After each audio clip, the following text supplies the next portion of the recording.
Assalamualaikum warahmatullahi wabarakatuh. Perkenalkan, nama saya Nur Maria Setiorini. Di sini saya akan menjelaskan tentang sekularisme agama. Nah, salah satu ayat yang menjelaskan tentang sekularisme agama atau ayat yang berkaitan dengan sekularisme agama adalah Quran Surat Al-Jathiyah ayat 24, yang artinya, dan mereka berkata, ya tidak lain kecuali kehidupan dunia kita saja. Kita mati dan kita hidup, dan tidak ada yang membinasakan kita selain masa. Dan mereka sekali-kali menyangkut hal itu tidak mempunyai pengetahuan. Mereka tidak lain hanyalah menduga-duga saja. Ayat selanjutnya yaitu dari surat Al-Baqarah ayat 177 yang berbunyi, Laisal birra an tuwallu wujuhakum qibalal masyriqi wal maghribi walakinnal birra man amana billahi wal yawmil akhir wal malaikati wal kitabi wan nabiyyin wa atal mala ala hubbihi dzawil qurba wal yatama wal masakin wa ibnas sabil wasailina wa fir riqab wa aqamas salata wa ataz zakah wal muquna bi ahdihim idza ahadu wasabirina fil ba'sa'i wad dharra'i wa hinal ba'si ulaika alladzi sadaqu wa ulaika humul muttaqun. Yang artinya yaitu kebajikan itu bukanlah menghadapkan wajahmu ke arah timur dan ke arah barat, tetapi kebajikan itu ialah orang yang beriman kepada Allah, hari akhir, malaikat-malaikat, kitab-kitab, dan nabi-nabi, dan memberikan harta yang dicintainya kepada kerabat, anak yatim, orang-orang miskin, orang-orang yang dalam perjalanan, yaitu musafir, meminta-minta, dan untuk memerdekakan hamba sahaya yang melaksanakan sholat dan menunaikan zakat, orang-orang yang menepati janji apabila berjanji, dan orang yang sabar dalam kemelaratan, penderita, dan pada masa peperangan. Mereka itulah orang-orang yang benar, dan mereka itulah orang-orang yang bertakwa. Yang kemudian adalah makna mufradat dan munasabah ayat Quran Surat Al-Jathiyah ayat 24, yaitu waqalu, yang artinya dan mereka berkata. Maksudnya yaitu orang-orang yang ingkar akan adanya hari berbangkit. Mahia, kehidupan ini yaitu kehidupan yang sebenarnya. Kemudian illa hayatuna, tiada lain hanyalah kehidupan kita. Maksudnya adalah kehidupan yang kita alami. Kemudian ad-dunya namutu wa nahya, di dunia saja kita mati dan kita hidup. Maksudnya sebagian dari kita mati, kemudian sebagian yang lain hidup karena mereka dilahirkan. Kemudian wa ma yuhlikuna illa dahr, yaitu dan tiada yang membinasakan kita selain masa. Kemudian wa ma lahum bidzalik, artinya dan mereka tidak mempunyai mengenai hal itu. Maksudnya adalah mengenai perkataan mereka yang demikian tadi. Kemudian min ilmi innahum illa, adalah pengetahuan sedikit pun tidak lain. Yadunnun, mereka menduga-duga saja. Kemudian penjelasannya yaitu Bismillahirrahmanirrahim. Wa qalu ma hiya illa hayatunad dunya namutu wa nahya, yaitu mereka berkata, yang ada hanyalah dunia ini saja. Suatu kaum mati, kemudian hiduplah yang lain. Tidak ada kebangkitan dan tidak ada kiamat. Nah, hal ini merupakan suatu kedustaan yang tegas terhadap, maksudnya suatu kedustaan yang tegas dari mereka terhadap kebangkitan dan akhirat. Wa ma yuhlikuna illa dahr, yaitu dan tidak ada yang membinasakan kita kecuali berjalannya malam dan siang. Jadi lewatnya malam dan siang itu adalah penyebab dari seseorang itu binasa, dan mereka menisbatkan setiap peristiwa itu kepada masa. Kemudian wa ma lahum bidzalika min ilm in hum illa yadunnun. Nah, di sini orang Arab semasa jahiliyah itu apabila mendapat suatu bencana atau musibah, maka mereka akan mengatakan ya haibatad dahri, atau yang artinya hai masa yang sial. Mereka menisbatkan perbuatan itu kepada masa lalu mencelanya, tetapi padahal yang dicela itu adalah Allah. Nah, oleh karena itu Rasulullah melarang kita untuk mencela masa dengan kata-kata hai masa yang sial, karena yang dimaksud itu adalah Allah, yaitu yang maha menjalankan segala sesuatu termasuk masa itu. Mufradat dan munasabah dari surat Al-Baqarah ayat 177 yaitu laisa yang artinya bukanlah, albirro kebaikan, an bahwa, tuwalu kamu menghadapkan, wujuhakum wajahmu, kibla ke arah masyriki timur, wal maghribi dan barat, walakinna akan tetapi, albirro kebaikan man orang amana dia beriman billahi demi Allah, wal yaumi dan hari al-akhir akhirat, wal malaikati dan malaikat, wal kitabi dan kitab, wal nabiyin dan nabi-nabi, wa ata dan memberikan almal harta ala atas hubbihi dicintainya dawi kelompok al kurba kerabat, wal yatama dan anak-anak yatim, al masakin dan orang-orang miskin, wabna dan orang as-sabil dalam perjalanan, wasailina dan orang-orang yang meminta-minta, wafi dan di dalam ar-riqabi kemerdekaan hamba sahaya, wa qama dan mendirikan as-sholata sholat, wa ata dan menunaikan az-zakat zakat, wal mukun dan orang-orang yang menepati bi ahdihim pada janji mereka, idza apabila ahadu mereka berjanji, wasabirin dan orang-orang yang sabar, fi di dalam al-ba'sai kesempitan, wad-dharra'i dan kemelaratan, wahina dan ketika al-ba'si perang, ulaika mereka itulah alladina orang-orang yang sodaku mereka benar, wa ulaika dan mereka itu hum mereka al-muttaqun orang-orang yang bertakwa. Penjelasannya yaitu kata birro pada mulanya berarti keluasan dalam kebajikan dari akar kata yang sama. Daratan dinamai albar karena luasnya kebajikan mencakup segala bidang. Keyakinan yang benar, niat yang tulus, menginfakkan harta. Nabi SAW melawankan kata albir dosa. Albir adalah segala yang mententramkan jiwa dan menenangkan hati pelakunya, dan begitu sebaliknya. Dan kata ar-riqab adalah bentuk jamak dari kata raqabah yang pada mulanya berarti leher. Makna ini berkembang sehingga bermakna hamba sahaya. Dalam konteks ayat ini bermakna memerdekakan dan membebaskan perbudakan. Dan kata Ibnu Sabil secara harfiah berarti anak jalanan. Maka para ulama memahami dalam arti siapapun yang kehabisan bekal dan dia sedang dalam perjalanan.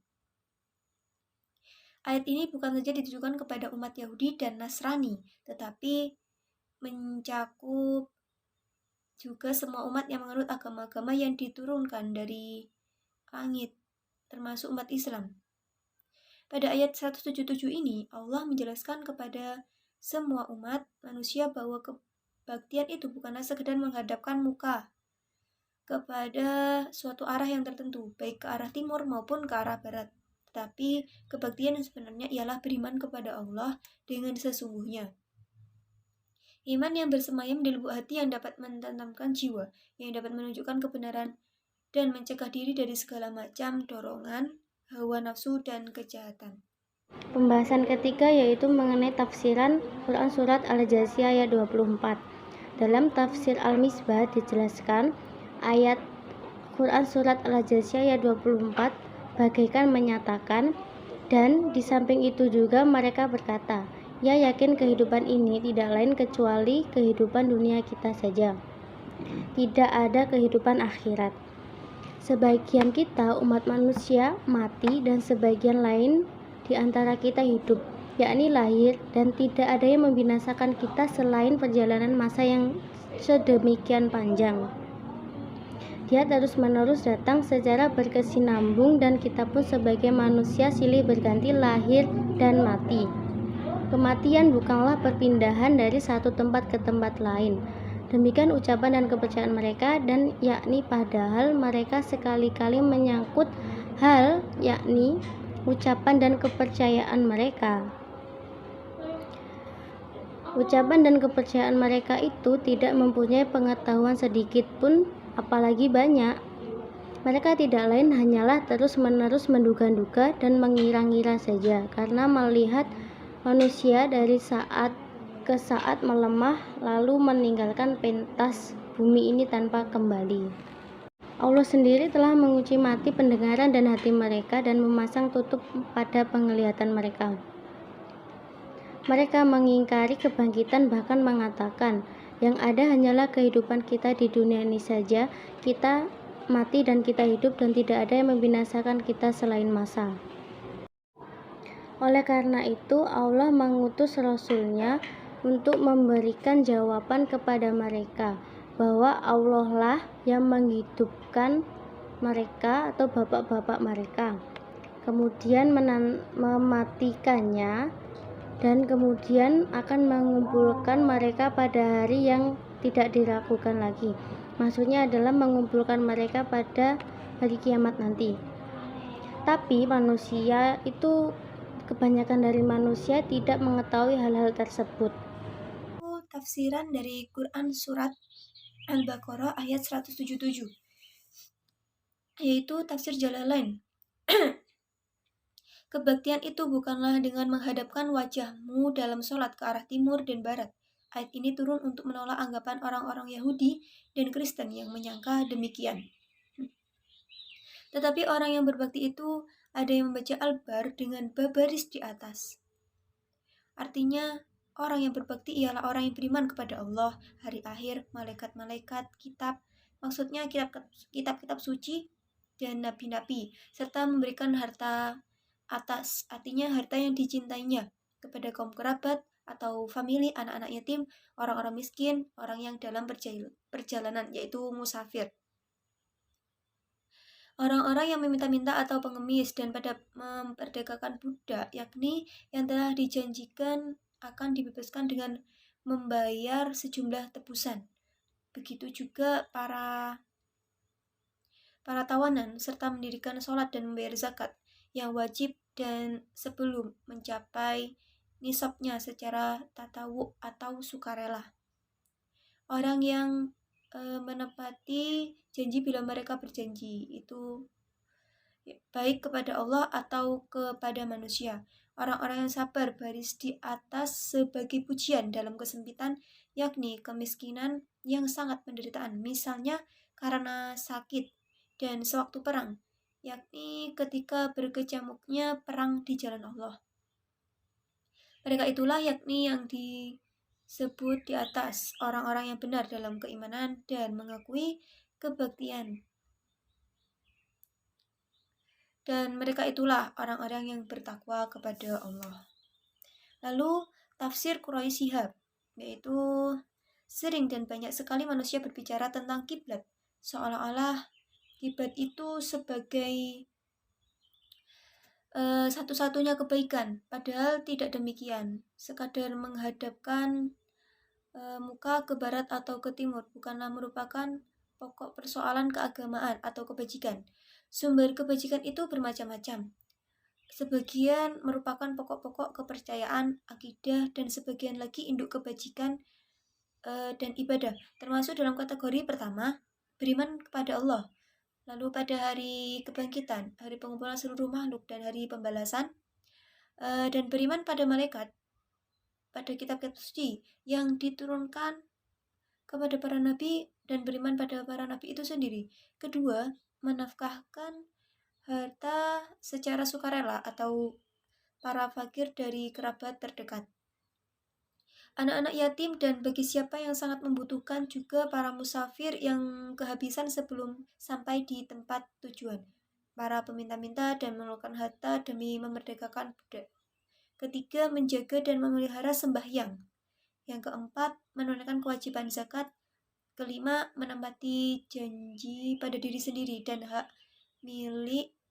Lalu keenam, bersabar atas segala cobaan yang menimpa diri dan harta atau termasuk sabar di tengah medan perang mengusir musuh.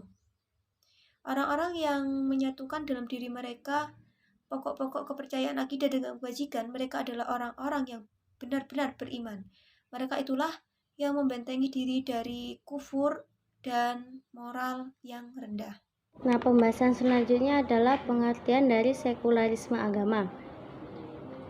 Istilah sekularisme dalam historisnya mengalami perkembangan dari masa ke masa, sehingga seringkali diartikan dengan makna yang berbeda-beda tergantung pada topik, sudut pandang, tujuan, dan objek kajian dari orang-orang yang menggunakannya. Pada tahun 1946, istilah sekularisasi dimaksudkan sebagai proses pengalihan kekuasaan rohani atau kedudukan dan peraturan suci pada instansi agama Kristen dari agama menjadi milik umum. Pada abad ke-19, sekularisasi dimaksudkan kepada penyerahan kekuasaan dan hak milik gereja kepada negara dan yayasan duniawi. Kemudian pada abad ke-20, istilah ini mengalami perkembangan secara konseptual yang panjang sehingga memiliki makna dan arti yang beragam, tapi memiliki nuansa yang semantik yang tidak jauh berbeda, yaitu perubahan peran agama dalam masyarakat. Kemudian sekularisme sendiri yaitu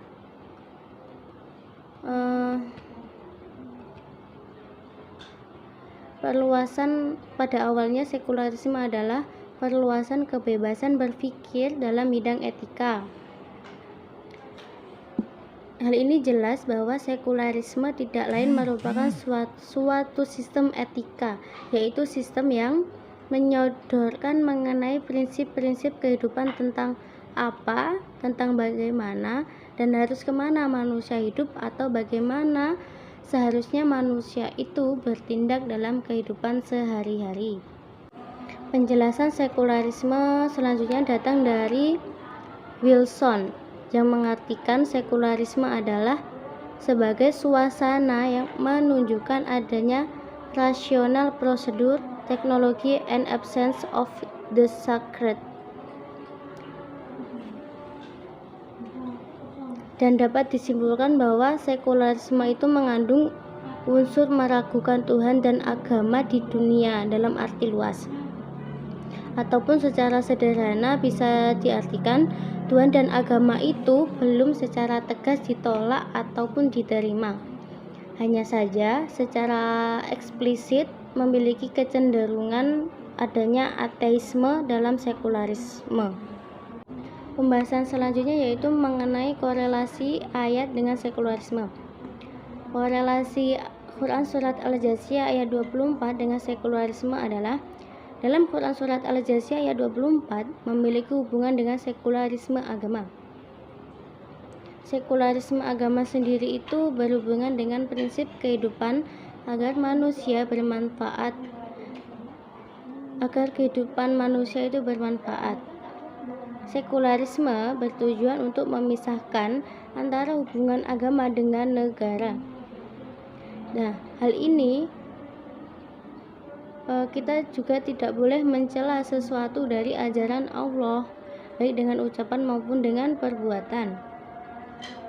Dan dilarang juga kita menjadikan undang-undang sebagai pemutus ataupun membatalkan hukum-hukum syariat Islam. Hal itu tidak boleh karena dalam Islam sendiri sudah jelas mengenai hukum-hukum keagamaan yang berkaitan dengan kehidupan dunia. Dan tujuan dari kaum-kaum sekuler yaitu menggabungkan antara dunia dengan kenikmatan pelampiasan hawa nafsu meskipun hal itu dilarang dalam agama. Lalu korelasi surat Al-Baqarah ayat 177 dengan sekularisme agama, yaitu dalam Quran surat Al-Baqarah ayat 177 dapat diidentifikasikan menjadi beriman kepada Allah.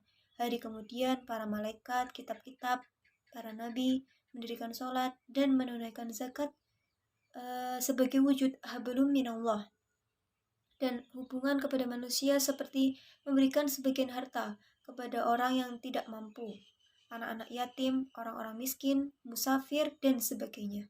Sebenarnya ada dimensi dunia dan ukhrawi dalam Al-Baqarah ayat 177. Ibadah ukhrawi yang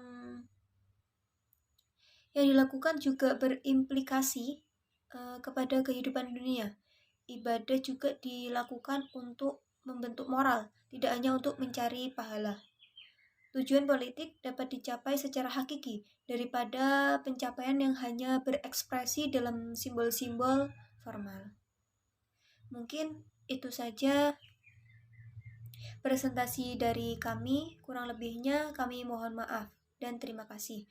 Wassalamualaikum warahmatullahi wabarakatuh.